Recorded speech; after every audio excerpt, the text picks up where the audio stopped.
안녕하세요. 아리팍입니다. 오늘은 비트코인 투자자라면 한 번쯤은 꼭 읽어봐야 할 글, BJ 보야파티의 The Bull Case for Bitcoin, 한국어로 흔히 비트코인 낙관론이라고 불리는 그 논지의 핵심을 제가 여러분께 팟캐스트 버전으로 풀어드리려고 합니다. 오늘 에피소드의 목표는 간단한데요. 비트코인을 단순한 가격이 오르내리는 코인이 아니라 왜 사람들이 화폐의 미래라고까지 말하는지, 그 논리의 뼈대를 이해하고 동시에 그 논리 안에 포함된 리스크까지 한 번에 정리해 드리려는 겁니다. 오늘은 비트코인의 왜 낙관적인가를 이해하는 데 집중하되 그 낙관론이 무너지려면 어떤 조건들이 필요한가도 같이 보겠습니다. 자, 그럼 본론으로 들어가겠습니다. 1부 2020년 팬데믹 그리고 현금이 안전하지 않다는 깨달음. 많은 분들이 비트코인 왜 샀어요? 라고 물으면 어떤 분들은 이렇게 답하죠. 그냥 가격이 올라서요. 2020년 이후로는 분위기가 좀 바뀌었습니다. 2020년 팬데믹은 단지 코로나 질병 이슈가 아니라 경제 시스템의 민낯을 드러낸 사건이었습니다. 경제가 멈추자 전 세계 정부는 어쩔 수 없이 돈을 풀었고, 이 과정에서 사람들은 아주 단순하지만 강력한 사실을 체감합니다. 현금은 시간이 지나면 가치가 깎인다. 이걸 조금 더 공격적으로 표현하면 기하급수적으로 약해지는 돈을 위해 기하급수적으로 더 열심히 일하는 구조에 갇힐 수도 있다. 이게 낙관론의 출발점 중 하나예요. 여기서 중요한 건 인플레이션이 왔다 그 자체가 아니라 기업과 개인이 저축이라는 행위 자체를 하기가 어려워졌다는 점입니다. 예전에는 월급을 받아서 예금에 넣어도 이자가 꽤 됐었죠. 근데 어떤 시대가 오냐면 돈을 성실하게 모아도 그 돈이 가치 저장 역할을 제대로 못하는 시대가 됐습니다.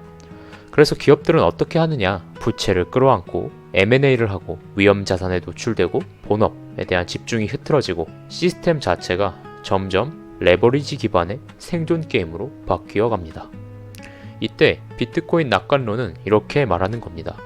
지금 현금과 국채와 같은 전통적 안전자산 조합이 예전만큼 안전하지 않을 수 있다. 그러면 대체 뭘 해야 하느냐? 통화 인플레이션보다 더 빠르게 상승할 수 있는 가치 저장 자산을 찾아야 된다. 그리고 그 후보 중 하나가 비트코인이 등장하게 됩니다. 2부 디지털 희소성의 발명. 여러분, 이 부분이 핵심인데요. 비트코인의 진짜 혁신은 블록체인이라는 단어가 아니라 디지털 희소성을 만들어냈다는 것에 있습니다. 비트코인 이전에는 어떤 문제가 있었냐면요. 인터넷에서 데이터는 무한 복사가 되잖아요. 사진도 복사하고 파일도 복사하고 텍스트도 복사하고요. 그런데 돈은 복사가 되면 안 됩니다.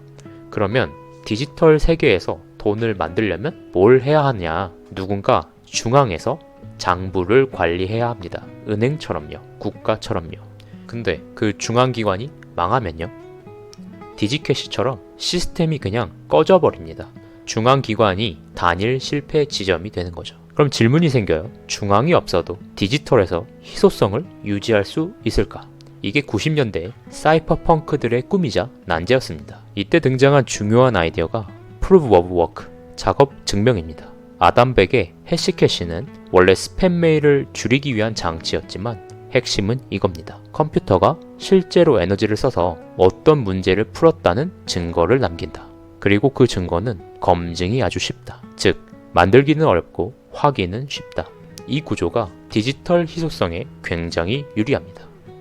여기서 사토시 나카모토가 한 일이 뭐냐? 새로운 암호학을 발명한 게 아니라 기존의 퍼즐 조각들, 작업 증명, P2P 네트워크, 타임스탬프, 공개키 서명을 경제적 인센티브와 함께 완벽하게 조합해서 중앙 없이도 돌아가는 돈을 만든 겁니다. 그리고 더 핵심은 이걸 통해서 컴퓨터 과학의 고전 난제라고 불리던 비잔틴 장군 문제를 실용적으로 해결했다는 거죠. 서로 믿지 않는 참여자들이 중개자 없이도 합의를 만들 수 있는가? 비트코인은 경제적 보상을 통해 이 합의를 유지합니다. 3부 화폐는 어떻게 돈이 되는가? 이제부터 낙관론이 설득력 있게 전개되는 파트입니다. 많은 분들이 비트코인을 비판할 때 이렇게 말하죠. 가격 변동이 너무 심하잖아. 그게 어떻게 화폐야. 근데 낙관론은 여기서 프레임을 바꿉니다. 화폐는 처음부터 교환 수단이 아니었다는 거예요. 인류는 초기에 물물 교환을 했고 그건 비효율이 컸습니다. 쌍방 욕구의 일치라는 문제가 있었죠. 사과를 가진 사람이 생선을 원하지만 어부가 사과를 원하지 않으면 거래가 되지 않는 겁니다. 그래서 인간 사회에 수집품이 등장합니다. 조개 껍질, 희귀한 돌, 동물의 이빨, 그리고 금 같은 것들. 처음엔 예쁘고 희귀해서 모으기 시작했는데 사람들이 그걸 가치 있게 여기기 시작하면 그게 가치 저장 수단이 됩니다. 즉 화폐의 진화는 보통 이런 순서를 밟습니다. 수집품, 가치 저장, 교환 수단, 회계 단위. 비트코인은 지금 어디쯤일까요? 낙관론은 이렇게 말합니다. 비트코인은 수집품 단계를 지나 가치 저장 단계로 이동 중이다. 그러니까 지금 당장 커피 결제가 완벽하게 되지 않는다고 해서 비트코인은 실패라고 말하는 건 마치 금이 장식품이던 시대에 금은 돈이 될 수 없다라고 말하는 것과 비슷한 실수라는 거죠. 그리고 여기서 아주 중요한 개념이 하나 나옵니다.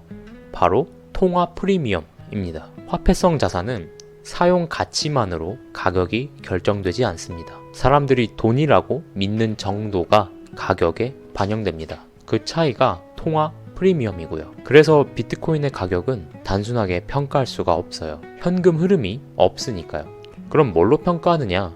낙관론은 게임 이론이라고 말합니다. 사람들은 비트코인을 살 때 내가 이걸 나중에 더 많은 사람에게 넘길 수 있을까? 앞으로 더 많은 사람이 이걸 가치 저장으로 채택할까? 이걸 보고 움직입니다. 이때 생기는 현상이 경로 의존성입니다. 사람들이 싸다, 비싸다를 판단할 때 내재 가치가 아니라 과거 가격을 기준으로 잡는 경향이 생겨요. 그래서 비트코인 시장에서는 싸다, 비싸다라는 말 자체가 종종 의미가 희미해집니다. 그건 주식처럼 현금 흐름이 있는 자산과 작동 방식이 다르기 때문이에요. 4부 좋은 가치 저장 수단의 조건, 금, 법정화폐, 비트코인의 비교. 이제 낙관론의 킬러 파트로 들어갑니다. 좋은 화폐 혹은 좋은 가치 저장 수단은 어떤 속성을 가져야 할까요? 핵심 속성들을 쭉 나열하면 이런 것들이죠. 내구성, 썩거나 쉽게 망가지지 않아야 됩니다. 휴대성, 옮기기가 쉬워야 되죠.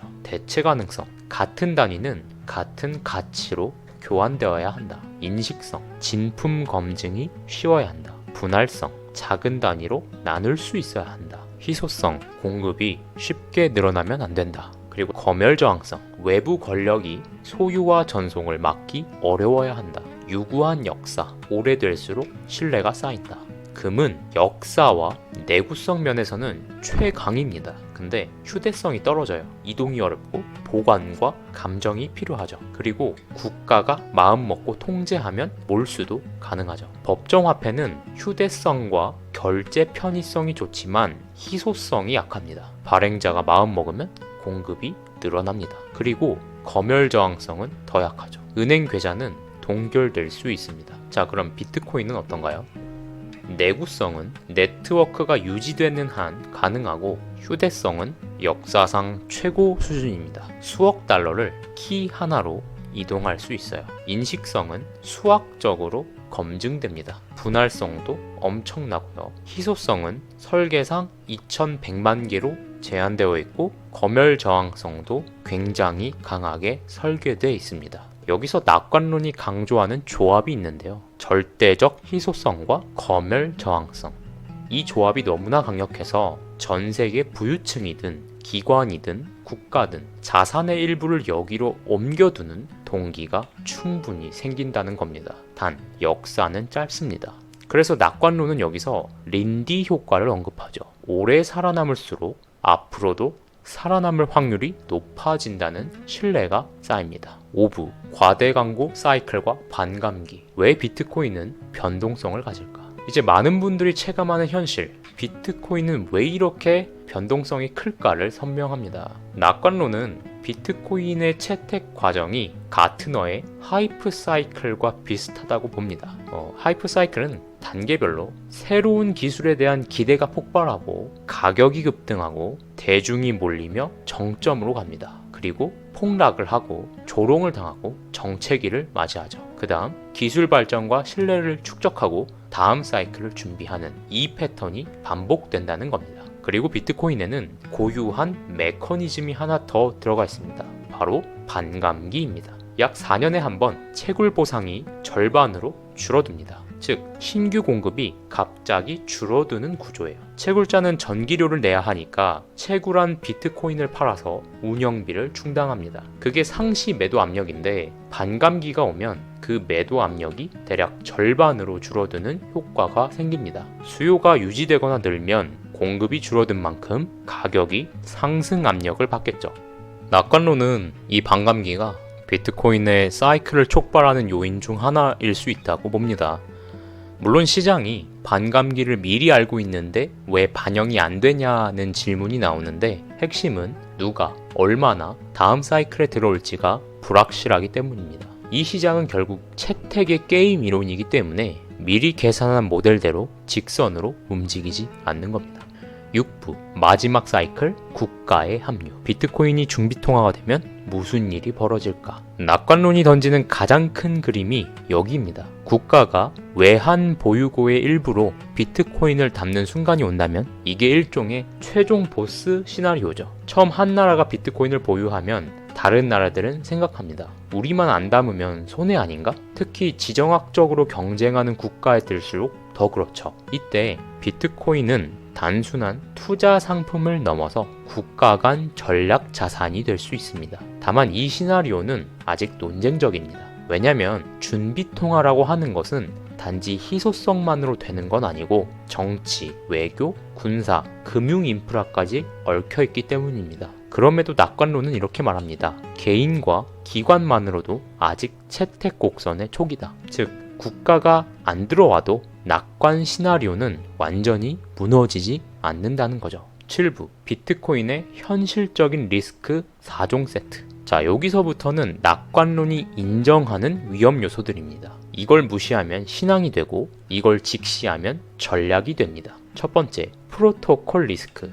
비트코인은 소프트웨어입니다. 이론상 치명적 버그가 발견될 수도 있습니다. 혹은 미래의 양자 컴퓨팅 같은 기술이 현재의 암호 체계를 위협할 수도 있습니다. 물론 개발자들이 대비를 연구하고 있고 비트코인은 지금까지 꽤 강한 회복 탄력성을 보여줬습니다. 그러나 0%가 될 수는 없죠. 이건 변칙 리스크입니다. 두 번째, 국가 공격 리스크. 낙관론이 가장 심각하고 현실적인 리스크로 보는 것이 국가 리스크입니다. 비트코인을 완전히 멈추려면 전 세계적으로 온램프, 오프램프, 즉 거래소와 금융 연결이 동시에 막혀야 하는데 현실적으로 어렵다고 보면서도 한편으로는 거래소가 중앙 집중 지점이라는 점을 분명히 인정합니다. 규제가 세질수록 사용성이 떨어지고 정책이 적대적으로 바뀌면 시장 심리가 크게 흔들릴 수 있죠. 세 번째, 채굴 집중화 리스크. 채굴이 소수에 집중되면 이론상 이중지불 공격이나 검열 공격이 가능해집니다. 낙관론은 경제적 인센티브이기 때문에 대규모 공격은 손해가 너무 커서 비합리적인 가능성이 크다고 보지만 국가처럼 경제적 합리성이 아닌 정치적 목적을 가진 행위자는 다르게 움직일 수 있다는 점을 경고합니다. 그리고 최악의 경우 비트코인이 SHA-256 같은 작업 증명 알고리즘을 바꾸는 극단적 선택을 할 수도 있는데 그건 네트워크의 분열과 보안 저하라는 엄청난 비용을 동반합니다. 즉 존재 자체가 강력한 억제력일 수 있지만 실행은 최후의 카드라는 거죠. 네 번째, 수탁 리스크. 개인이든 기관이든 결국 많은 비트코인이 수탁 기관에 모입니다. 그러면 해커들의 표적이 됩니다. 또 하나는 재담보, 레버리지 리스크입니다. 비트코인이 담보로 널리 쓰이면 유동성이 커지는 장점이 있지만 반대로 시장이 흔들릴 때 연쇄 청산과 가격 폭락을 증폭시킬 수 있습니다. 즉 비트코인이 커지고 금융화될수록 그 금융화가 시스템 리스크를 만들 수 있다는 경고입니다. 8부 결론. 비트코인 낙관론이 말하는 기회는 무엇이고 우리는 무엇을 봐야 하느냐. 정리해 보겠습니다. 비트코인 낙관론이 말하는 기회는 크게 세 가지입니다. 첫 번째, 디지털 희소성이라는 새로운 발명. 두 번째, 금이 했던 역할, 가치 저장을 디지털 시대에 더 강력하게 수행할 가능성. 세 번째, 채택이 진행될수록 네트워크 효과가 강화되고 통화 프리미엄이 커질 수 있다라는 게임 이론. 그리고 리스크는 크게 네 가지 축이었습니다. 첫 번째, 프로토콜과 암호화 리스크. 두 번째, 국가 공격 규제 리스크. 세 번째, 채굴 집중화 정치적 공격 리스크. 네 번째, 수탁 및 금융 시스템 리스크. 자, 여기서 여러분께 제가 제안드리고 싶은 건 가격 말고 채택의 건강도를 보는 거예요. 거래소와 커스터디 인프라가 더 투명해지는지, 규제가 완전 금지가 아니라 제도권 편입으로 가는지, 채굴의 지리적 분산이 더 진행되는지, 레이어 2, 라이트닝과 같은 게 실제로 사용성과 비용을